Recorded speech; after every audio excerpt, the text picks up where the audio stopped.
ഏതൊരു വിദ്യാർത്ഥിയുടെയും വിദ്യാഭ്യാസം പൂർത്തിയാക്കാൻ സാധിക്കാത്തതിന്റെ ഒരു കാരണം അവരുടെ സാമ്പത്തിക പ്രതിസന്ധിയാണ്.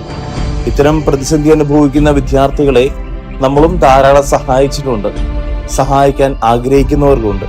ഇങ്ങനെ ആഗ്രഹിക്കുന്നവർക്കായി ഇതൊരു സുവർണാവസരം. ചാലക്കുടി CLC സംഘടനാംഗങ്ങൾ 2023 മുതൽ ബിരിയാണി ഫെസ്റ്റ് നടത്തുന്നുണ്ട്. ഈ ബിരിയാണി ഫെസ്റ്റ് അവർ സംഘടിപ്പിക്കുന്നത് തന്നെ പ്രൊഫഷണൽ കോഴ്സ് പഠിക്കുന്ന വിദ്യാർത്ഥികൾക്ക്, സാമ്പത്തിക പ്രതിസന്ധി അനുഭവിക്കുന്ന വിദ്യാർത്ഥികൾക്ക് ഒരു ചെറിയ ധനസഹായത്തിന് വേണ്ടിയിട്ടാണ്. ഒരു സംരംഭത്തിലേക്ക് നിങ്ങൾ എല്ലാവരുടെയും സഹകരണം ഒത്തിരി സ്നേഹത്തോടുകൂടി പ്രതീക്ഷിക്കുകയാണ്. എല്ലാവരും വരണം, ബിരിയാണി വാങ്ങണം. സാധിക്കുമെങ്കിൽ സാമ്പത്തിക പ്രതിസന്ധി അനുഭവിക്കുന്ന വിദ്യാർത്ഥികൾക്ക് ചെറിയ കൈത്താങ്ങ് നമുക്ക് അതിലൂടെ നൽകാനായിട്ട് സാധിക്കും. എല്ലാവരെയും ഒത്തിരി സ്നേഹത്തോടുകൂടി ഈ ബിരിയാണി ചലഞ്ചിലേക്ക് സ്വാഗതം ചെയ്തുകൊള്ളുന്നു.